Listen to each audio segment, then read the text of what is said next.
Thank you for joining me for a walk in the garden today. I'm Liz Davey, and the show, A Walk in the Garden, is produced on NCTV, Norfolk Community Cable Television.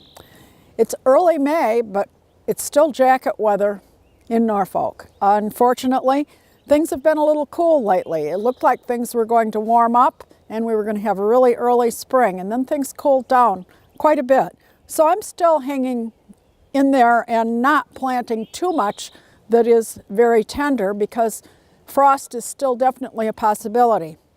The newscaster reminded me that back in, I think it was 1987, we got 12 inches of snow on this date.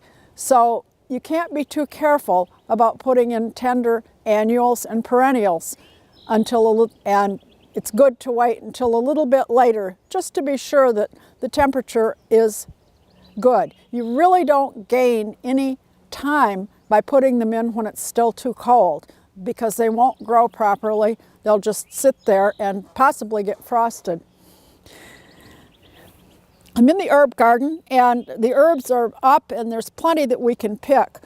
We have the sorrel that we picked last time, a lot of thyme, lemon balm, lime balm, sage, oregano, tarragon. Pretty much all the herbs are ready to take some sprigs. They'll get larger, but there's a lot of space. I have put in some plants of cilantro,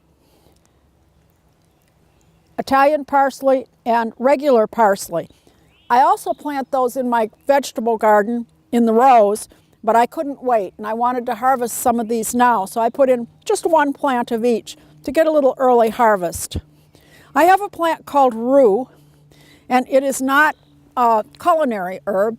It is more of a preventer of insect damage to clothing and woolen items. At least that's how it has been traditionally used. It has a peculiar fragrance, but I want to caution you, if you do grow it in your herb garden, some people have a reaction to this herb that causes dermatitis or a breakout of your skin if it's sunny when you touch it. Doesn't happen to all people, but some people get almost like burns on their skin from handling this herb. There are other plants that do that too, so you do need to read the directions and make sure that contact dermatitis isn't one of the things that is caused by the plants. If you plant something that's really unfamiliar, just check it out a little bit. Another plant that is hardy down to about 20 degrees is rosemary. And I've had this inside all winter because it isn't hardy all the way down. But it's time to put it back out in the garden. And I'm going to remove it from its pot. It's probably pretty pot mount at this point. Loosen it up here and set it into the garden. Again, this one is hardy down to about 20 degrees, and I've had it out on my potting bench for a couple weeks, just waiting and acclimating in a little shady spot. Now it can move out here to the sun, and I'll make a little well around it. This is one that likes quite a bit of water. It's a Mediterranean plant, and we're going to water that in a little later today to make sure that we get it settled into the soil. Push it down well and make a little well around it so that the water will seep in around the roots.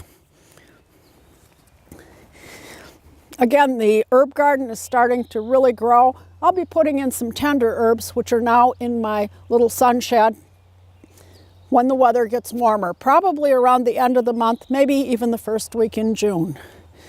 Now let's move over to the perennial garden.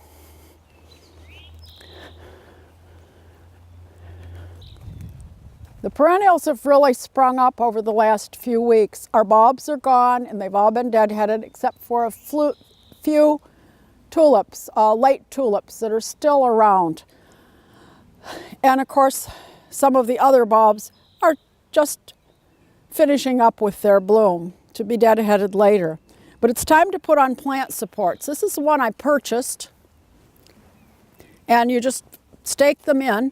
And yeah, they look kind of strange for a while, but if you don't put them in early, you really can't put them in late.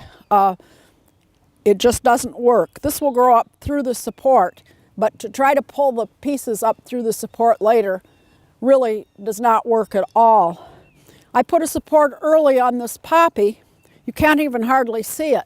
It's growing through it. It's there, but you don't see it, and that's the idea. You want it to grow through and give it some support. Now, I don't necessarily have enough of them this year for all my taller plants. So what I tend to do is use a bolt cutter and make some out of old tomato cages. I switched to a larger tomato cage, so I have a number of these available. And it's a matter of just working with them and snapping them at the joint.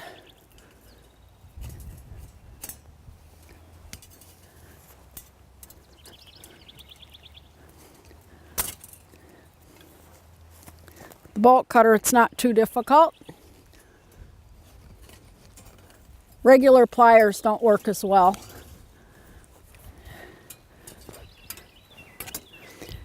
And now I have 2 plant supports out of 1. And I'll be doing the same thing with several other tomato cages so that I can add them to some of my larger plants. This is a Veronica, which blooms later, and it will get fairly tall. So we want to give that some support, keep it up where it belongs. It's getting even late to put it on now.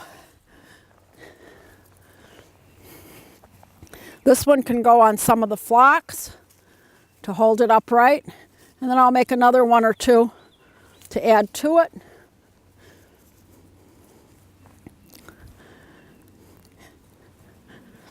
And keep putting them in as I go. Some plants hold themselves up, like roses, very nicely. Others tend to flop, and I like to see them supported and not flop, especially if we get heavy rain or thunderstorms. They can fall over, and these will help support them and not be too obtrusive in the garden. It's also time to plant and divide things.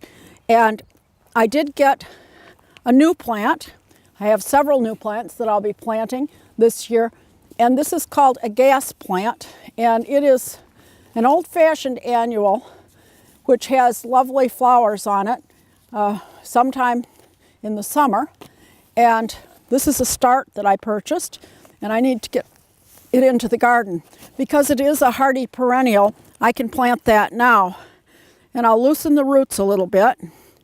And I've dug a hole and loosened the soil at the bottom so the roots will hopefully spread out nicely.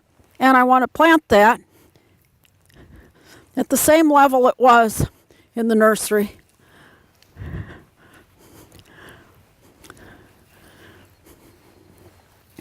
And I'll leave the marker on it for a while so I remember what I put in. Eventually I will remember them, but right now I'll mark it so I don't look at it next week and say, what was that?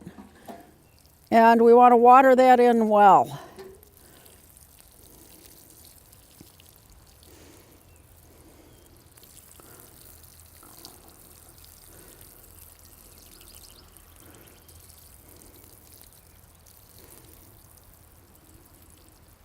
And I'll keep that watered well for its first year. Especially if we get a drought again, I'll come out and water this one. I like them to sustain themselves eventually, but for their first year or so, they do need a little extra care. The tree peony has formed some nice buds. We can hope that we don't get a frost tonight. If it does look like the temperature will get down to about in the 30s, I will probably come out with either landscape fabric or even a beach towel and throw it over these buds because I really don't want them to get frosted. It would ruin our flowering for the year. Alliums are starting to put on buds. These will be tall white globes in another week or so. Again, I'm starting to move plants around and plant things. The other thing I've done is put up my hummingbird feeder. You don't need to have red fluid in the feeder. Red seems to attract them some, but you really don't need the red dye. It's not really good for the hummingbirds. So what this is just a mixture of 2 cups of water and a half a cup of regular white sugar, and that's been boiled and cooled and put into the feeder. And I did tie a red bow on it just in case it might catch their attention. But you don't even need that. They'll come anyway. And you do have to keep changing the water and make sure no insects get into it, because they won't visit if there is ants and other insects in the water itself. They just don't like that, or if the feeder gets dirty. This will mold a little bit around the top if it stays here too long. Usually they use it up and you can put new in about once a week. I talked about planting new things, but we also have to take a few things out. And I've been taking out plants for the Garden Club of Norfolk's annual plant sale, which will be held on Town Hill on April 20th. It's their biggest fundraiser of the year.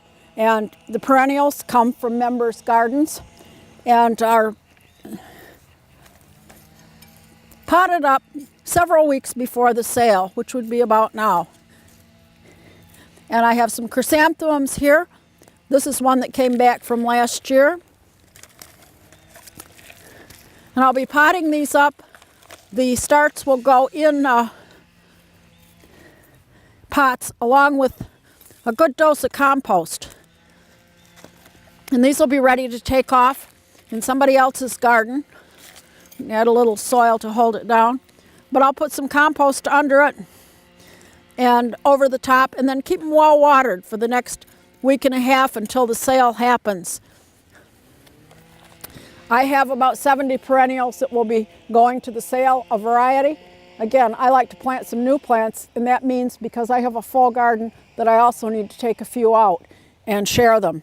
Some things spread a little more, and some I just decide I don't like the color where it is, and so I do donate those to the plant sale.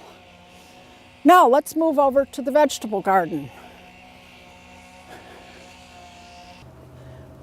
Down in the vegetable garden, we noticed that the things we planted a couple weeks ago have already come up and are doing quite well. Actually, the crops that I planted are things that like cool weather. And now that things are up, I can do what's called top dressing, and that is putting a bit of fertilizer in the area around the plant, but not on it, just around the plant. So I'm going to give the peas a little extra, and this is just an all-purpose organic garden fertilizer. And we can do the same with some of the root crops that we planted, the other, and the spinach. Spinach is pretty hungry, so we'll add a little extra fertilizer around that. During the week, I put in some lanceolato kale plants. I generally grow a curlier kale, but I found these plants at a nursery and decided to give them a try. It's a hardy vegetable, and they have not grown a whole lot since I put them in, but they will start to get large soon. Our garlic is still doing very well. That was fertilized earlier, so I won't fertilize it again. And our scallions, or green onions are coming up. I have other green onions that are coming up here. They're very small, so hard to see as they pop through the soil. I'm going to plant now some leeks. This is a crop I haven't usually grown, but I thought I'd try it this year, and I've dug a trench to put them in. And I bought a container of them.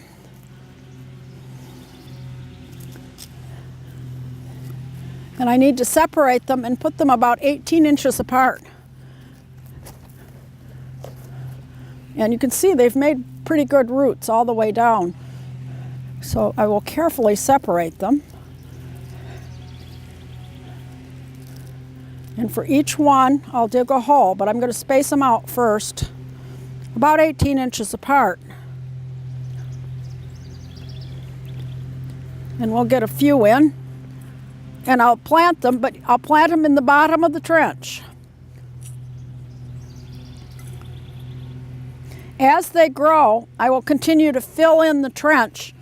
This is what gives you that nice white part at the base of a leek. And I'll use some compost on them when I fill them in. I'll fill them in with my compost. So right now we're just digging a hole and planting them right down in the bottom.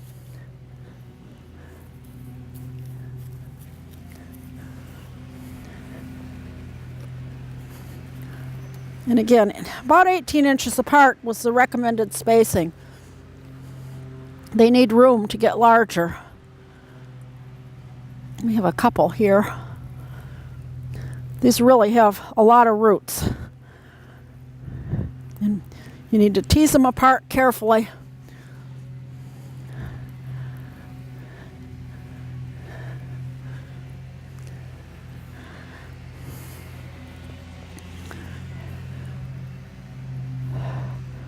And we have even a few too many, I think. Change our spacing a little bit and put these maybe in the beginning of the following row, the next row up a little later to maintain the spacing.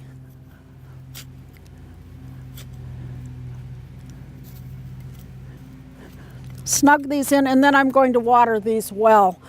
If Mother Nature doesn't come through, it's getting cloudy, so the watering may be done for me.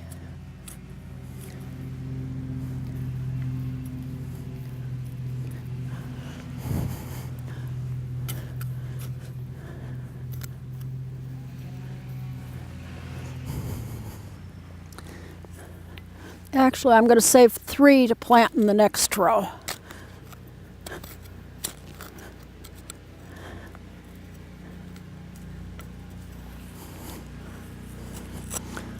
Get all the roots in and the rocks out.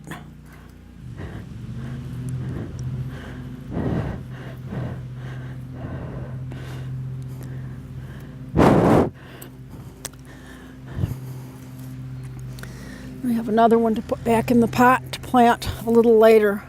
We've saved a row here for some flowers. I'm going to move on to the next row and do some planting. And I'm going to start up at the other end.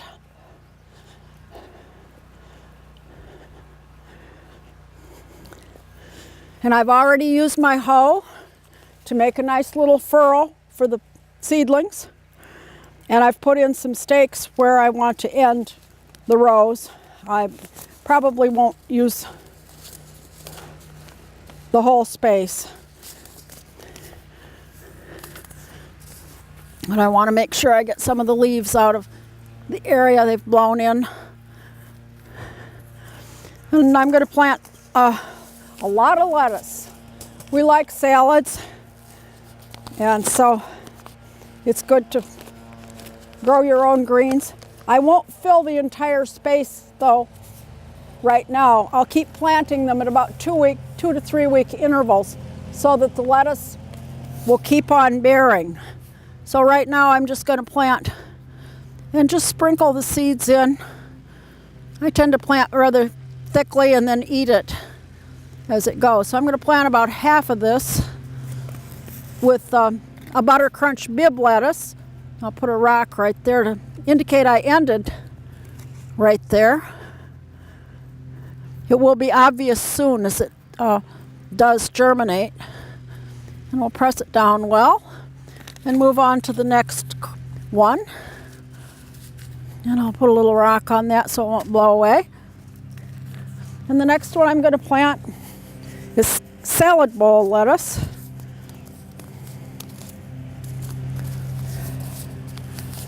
Which is a green one also. And a leaf lettuce, not a bib, but more of a curly leaf. And again, actually I'm planting over something. I want to go up to the next row on this one.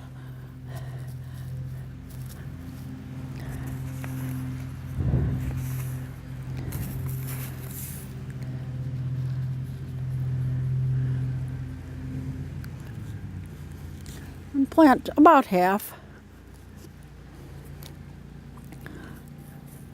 Just a couple feet will give quite a bit.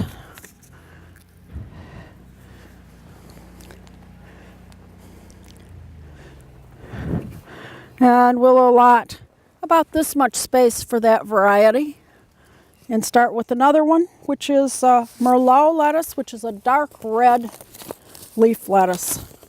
Very pretty in a salad.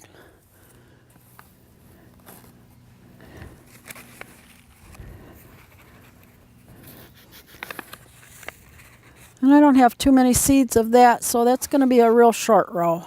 I have another package inside though. So this is a little left from last year. And again, I'll put some rocks right there. And we'll give it about the same amount of space. With another little stick.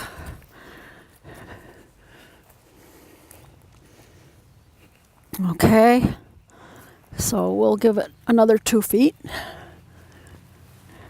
for Merlot.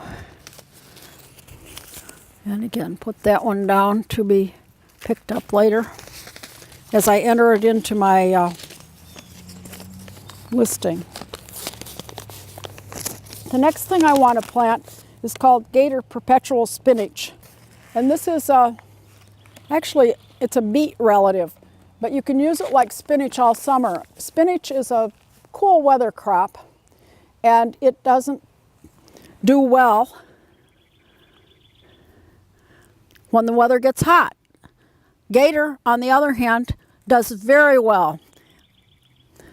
It's as a beet relative. However, you don't eat the roots of this one. You eat the leaves. As you can see, I'll just keep planting my crops that are not frost sensitive until the weather warms up. I have lots of rows left, and I've already worked on planting the garden, gotten in my tomato cages ready, my cucumber trellis is ready, and I'll use those things again when the weather warms up, probably around the end of the month. Hopefully, things will not be frosty much longer. I do have some cloth here that my strawberries are in blossom, and I need to cover the strawberries tonight. I won't do it right now, but tonight I'll cover the strawberries just in case we do get a frost. If you get a frost, the blossoms, the center of the blossom turns black, and there will not be a strawberry at that blossom point. So it's important to get out and cover them up. If you think there might even be a frost, then I'll take it off again tomorrow morning. Now, let's go over to the shade garden. Okay, we're in another little part of the shade garden that we haven't been in yet this year, and we have some things coming up and blooming. Usually I have lots of this blue phlox, which is one of my favorites, and I have it all over, and I couldn't understand why one clump was blooming but none of the rest. And then I looked closely at it and discovered that its tops had been nipped off. And last week I saw a very fat rabbit in the yard, so I have a feeling that my phlox became rabbit food this year. I'll have to remember to spray that next year. I have columbine about ready to bloom. Wild geranium, perennial wild geranium, which will be in pink. Uvularia, which is this plant with the little tiny yellow bell, and that too is wild. This is an area that I've let be both wild and edited. Edited wild is what I call it, because I've added some things, removed undesirable things, but left some of the wildflowers that grew here naturally. I've added some hosta, excuse me, and I can divide that. Dividing hosta, it's best done when it's young, younger than this even, just when it starts to break the ground. But you can do it now. You can do it about any time. And what I'm going to do is just use the shovel to break some off the edge of this clump, and then I can plant it in another area of the garden. You have to break up the center in order to get out the clump. It does have fairly deep roots. Then you should be able to lift it right out of the ground. And I'll put it in my basket, and we can plant that in another area of the garden. And I could probably get 2 or 3 more clumps out of this area to spread around, and it'll keep growing. So every few years, hosta can be divided and moved around or shared with others. The hellebores are still growing, and I also have a few of them up in this area which have decided to spread. They've reseeded themselves, and I can also dig those for sharing.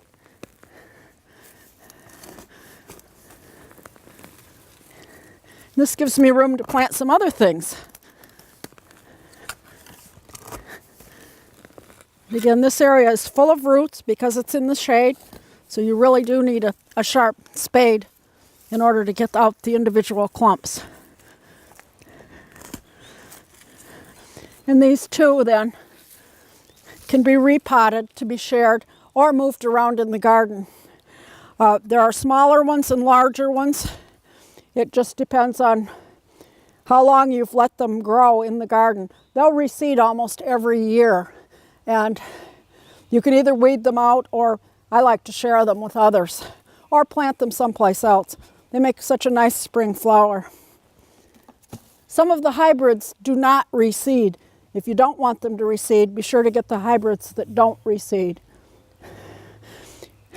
I have astilbe plants in here that are starting to come up. They'll bloom with spiky blooms a little later on. And back here I have more of the epimedium, which has the nice little heart-shaped leaves.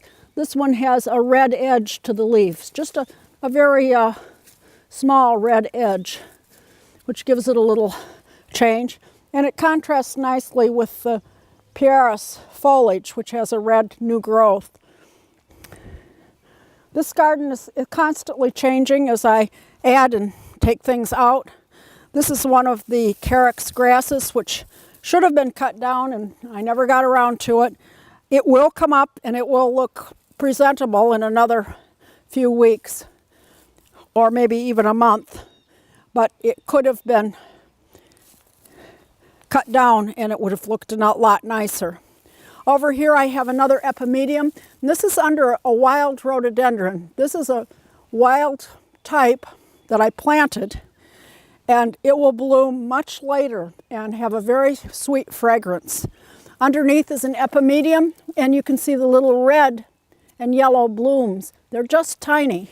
They're often called fairy bells or fairy flowers because they have such tiny, tiny little flowers on them. Further over, we have Doronicum, or leopard's bane is its common name, and it, you can see, has kind of a ruff of yellow petals. I guess that's where the leopard's bane came from. I have Adenifolia in here, which is ladybells, and they will be in bloom in blue in a bit of a time. And we have English bluebells that are just starting to bud, and they will add some blue color here soon. Again, we can pick some violets. I have a few violets in here. I've kind of edited out many of the violets, but I do have enough violets that I can use, and I use those in the kitchen for the candied violets. They are edible. And now let's go over by the fish pond and the rest of the shady garden. We're over near the pond right now, and it looks like it's going to be starting to rain. This plant is called Mertensia, and it is a wildflower that is native, and it is spreading in this area, which really pleases me because I really like it. It's an early spring bloomer, and it's one of the spring ephemerals. And what that means is it comes up and blooms in the spring, and then it disappears. So this area will be blank by summer when it disappears. I also have a lot of hosta and ferns, and the little ground cover that you see in here is sweet woodruff, which is an herb. And this is the herb that is made into May wine, which is a German concoction with wine, and these sweet woodruff foliage and flowers are soaked in the wine. It has a particularly nice scent, and it makes a lovely May drink, often with strawberries floating in it. I have made it before, both in the alcoholic and non-alcoholic versions. And this is the season for May wine, because after all, it is May. Some of the grasses down here are growing, and this is one of the carex that I cut back, and you can see it looks much more attractive than having the old foliage. So I'll have to try to remember to cut the others back next spring. I've been able to set up my pond, and my waterfall is now going. I have not put in fish or plants yet. I'm waiting for the water to clear, which will happen in a week or so. I've put in my filtration and my skimmer materials. So we'll give it some time, and hopefully it will clear up, and then with increasing temperature, we can add the plants. They're tropicals, and then the fish will come a little later. Again, I will be buying small fish. We lost the fish last fall to the heron, and I don't really want to feed the heron again, so I will be looking for some sort of tile to put in the bottom so that in case the heron threatens, he won't get all the fish. Some of them will be able to hide in the tile, and we won't lose every one of them that's there. I have a few small daffodils and tulips over here. These are called botanical tulips, and I plant them here and there. They come in red, usually bright reds and yellows, oranges. They're very small tulips. They bloom a little later, but they also are pretty hardy, and I can expect those to come up a little longer in years than the other tulips. So I'm looking forward to that coming up again next spring. They can last up to 8 or 10 years in the garden. They're tiny, so they need to be put in an area where they can be seen, where you walk regularly. Now I think it's time to go inside and do some cooking. We can use a few things from the garden this week and even candy a few violets.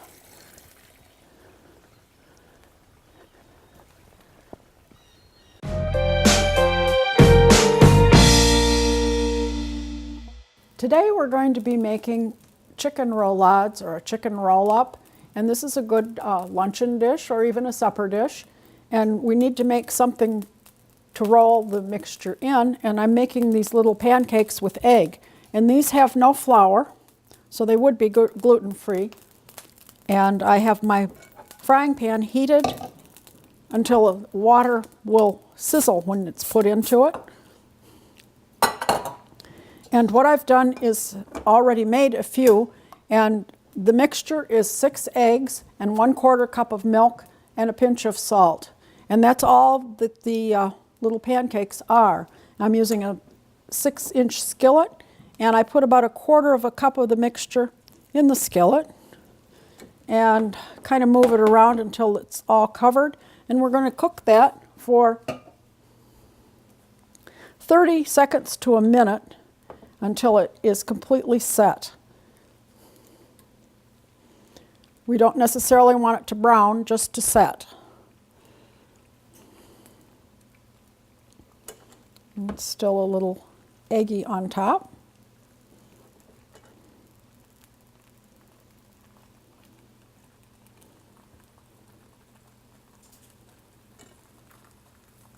The first one usually takes a little longer than subsequent ones.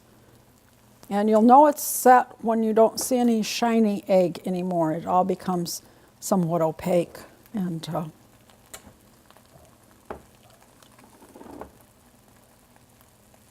you may get a little browning, but it's not necessary. All that's necessary is that the egg is set.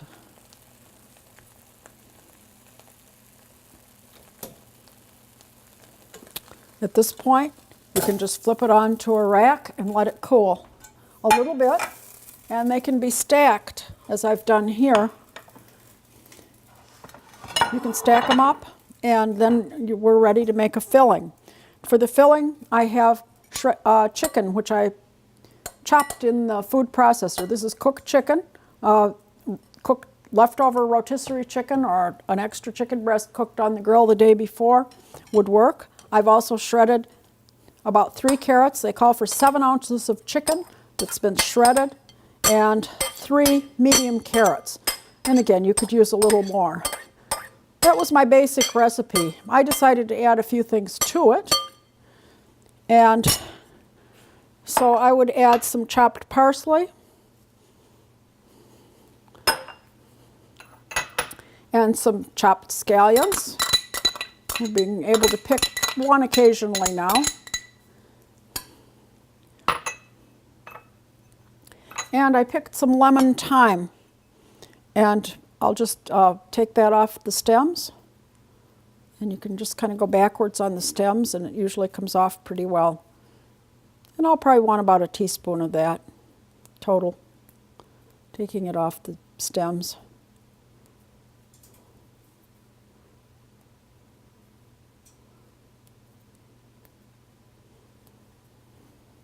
Any that's left I can dry and add it to my jar of thyme.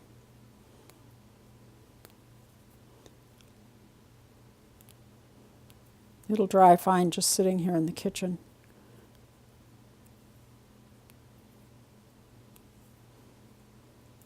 And a few herbs give things a nice flavor. You could use other herbs, but thyme is a very good one with chicken, and I thought that would make a nice dish. We'll add a little bit more of it, breaking it up. I'll stir that around, and then I'm going to add mayonnaise to thicken it a little bit. And I'll just add enough to bind it together.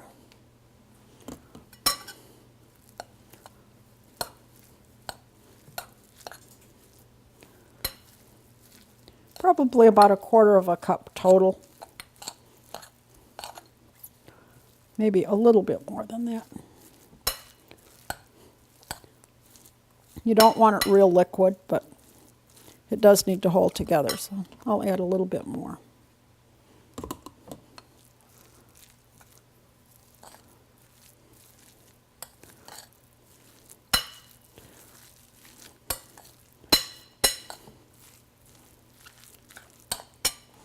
Now we can add this pancake to the others, or put it right on the board.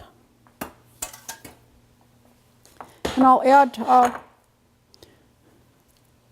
probably about 3/4 cup of the mixture. I'm going to be making 4 of these, so I'll kind of divide it in four parts. And then I'll just roll this up and add it to my baking pan. And I already have one in there because I made some earlier. And we'll repeat that with the others that were made. I made these earlier and had them ready.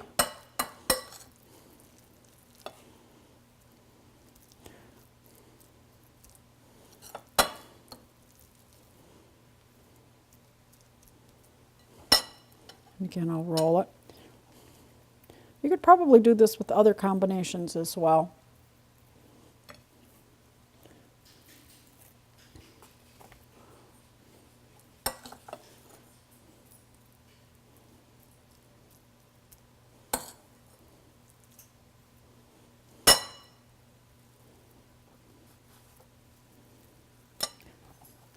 They stick together nicely.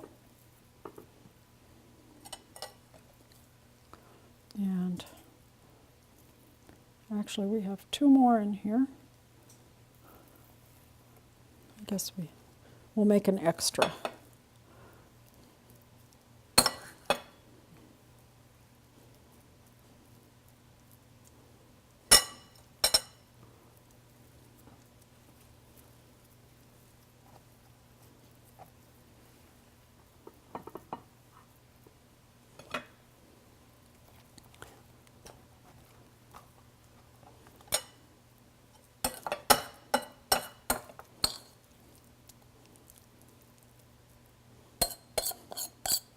Recommended serving for these was 2 of the rolls.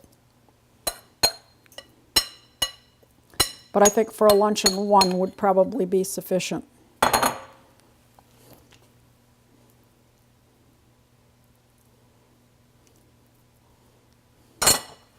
Other vegetables could be used. I wouldn't recommend zucchini necessarily because it tends to be very juicy, so you might have a lot more juice than carrots give. But I suppose you could use golden beets or squash, shredded squash. At this point, we're going to add about a half a cup of cheese, and it can be cheddar. This is Asiago cheese, Parmesan cheese, whatever cheese you would like. And this will be baked in the oven at 350 for about 25 minutes. Then if you want it a little browner, you can put it under the broiler for just a minute or two, and it'll be ready to serve.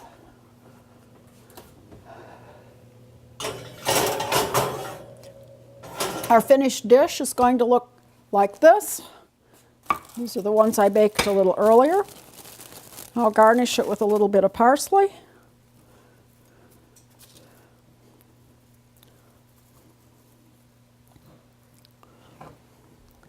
And that's the finished dish.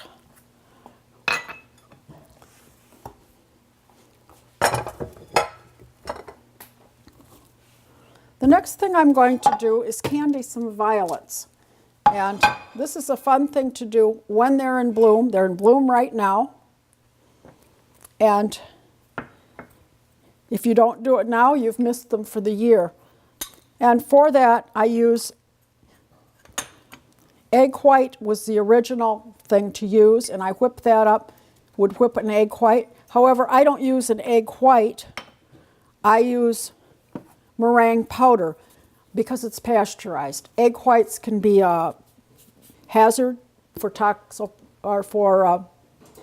food poisoning, and so we use a meringue powder instead because it uses a pasteurized product, so you don't have any danger. The violets are edible, so this is a garnish that can be consumed.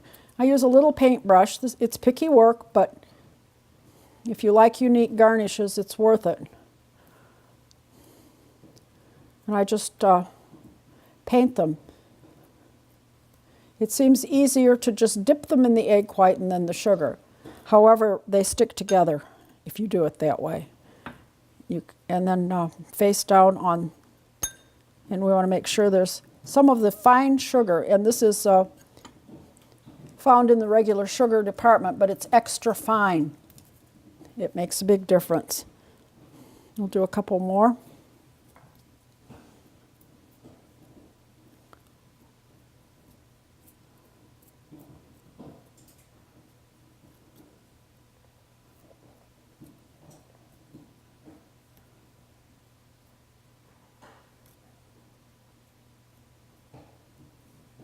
Again, we want to cover all the surfaces of the flour, and you can dip it face down and then use a spoon to cover it.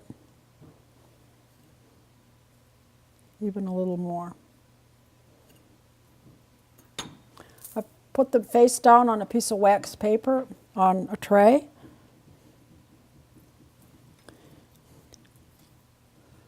You can see they go pretty fast if you just sit and do them. You could watch the news or something else. It's time consuming, but it's not very intellectually consuming to do them.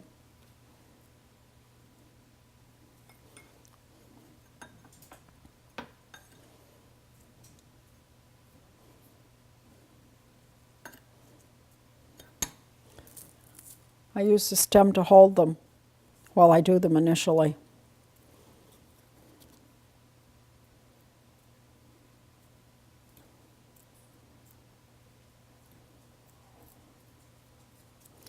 Pansies, violets, violas, they're all edible and make an edible garnish.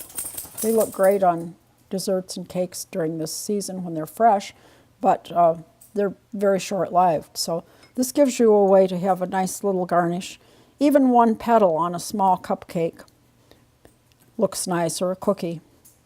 And you can definitely divide them into smaller pieces, petals in fact, just for a little touch of color. I will let these dry probably in a cupboard for several days. They will dry until they're hard, and then I'll store them in my freezer, probably in a little tin box or plastic container, and they will last at least a year, probably more. We could do the same thing with lilac blossoms. I have some white lilacs here. The white don't work as well as the purple because they tend to turn dark, but they can be done. Lilac flowers are also edible.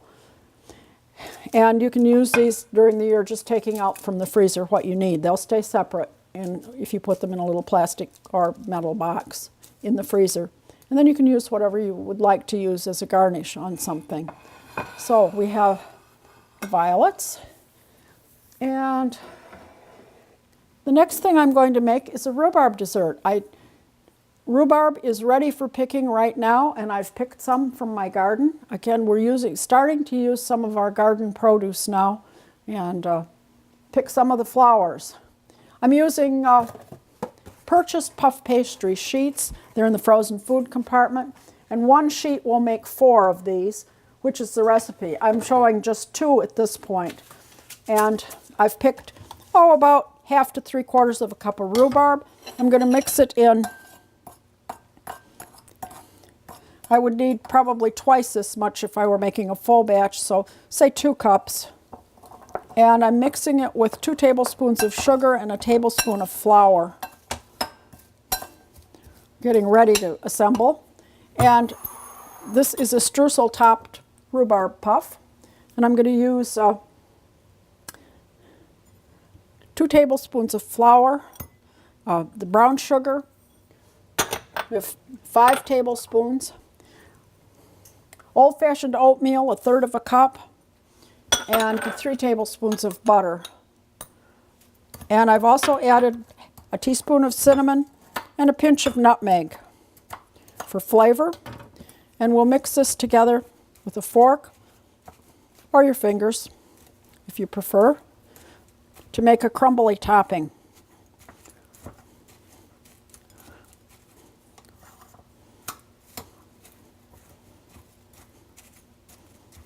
This is a streusel mixture. Sometimes it has the ground oats, sometimes not.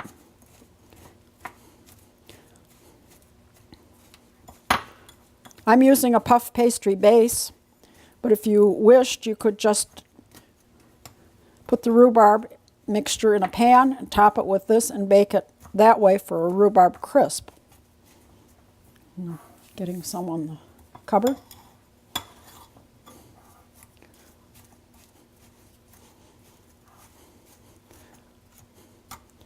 And make sure it's nice and crumbly.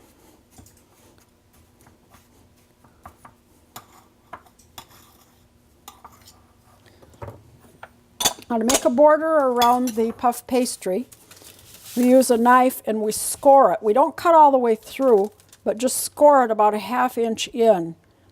And you want to go about half the depth of the puff pastry. You could use other fruits besides rhubarb for this sort of thing. But you do need to cook it long enough, so you might want to make sure that the fruit will stand cooking for about 20 to 25 minutes in a 400 oven.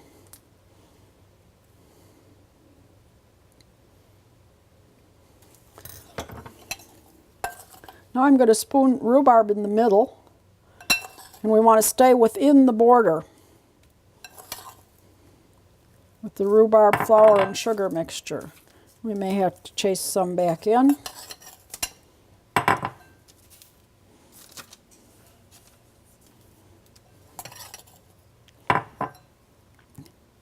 Again, rhubarb is a seasonal crop.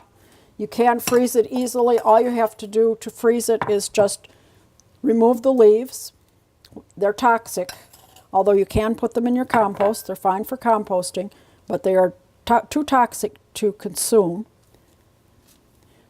It's the stalks that you want. They're very acidic, so we do need some sugar on them.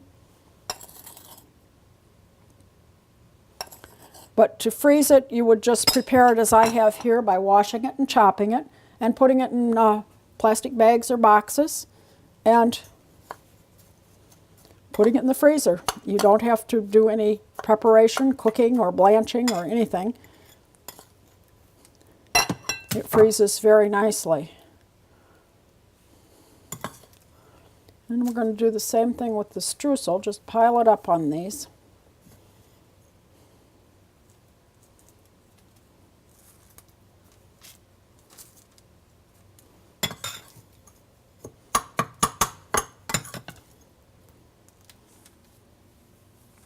And attempt to keep it within the border.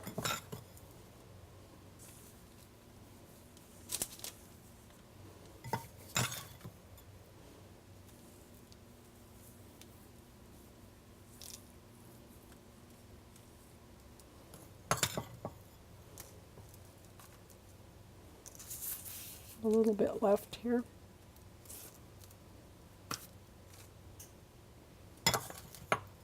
See if we can get it on top of this one.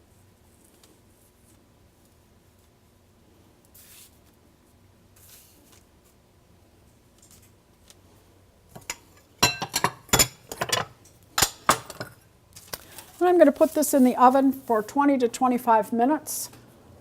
20 seemed to be enough when I made some earlier. Now it's at 400 degrees, and we're going to set the timer for 20 minutes. And I'll turn on the light so I can watch them too. I did happen to bake one earlier, and I've garnished that with a little piece of mint and a violet. And then what can we serve with this little meal? Well, remember the lettuce that we planted earlier. I picked some of that, and we can make just a little simple salad with a light vinaigrette dressing. Break up some of the lettuce. This is the red tinged one. I use my salad spinner all summer. If you grow greens or buy them at the farmer's market, by all means get a salad spinner. It's the best time-saving device I think there is. You basically wash your greens in the bowl, put them into the strainer part, and then put the lid on and push it, and this revolves the strainer. Some of them have strings that you pull. This one has a handle. And this dries the lettuce. So you can make a salad very quickly, and you don't have to wrap it in towels or anything like that. So we'll serve it with the salad. It adds a little color and texture. And that pretty much concludes our cooking segment of the program. We've got a nice centerpiece here. It's nice to be able to finally come out and pick some flowers. I've picked some lilacs. I have white lilacs, and I have one purple and several white bushes. And also the PJM rhododendron, the pink ones, are now in bloom. They bloom a little bit later than the purple one. And so they make a nice centerpiece to have a touch of spring on your table. I'm Liz Davey. I thank you for joining me today for a walk in the garden and a little time in the kitchen too. You've been watching NCTV, Norfolk Community Cable Television.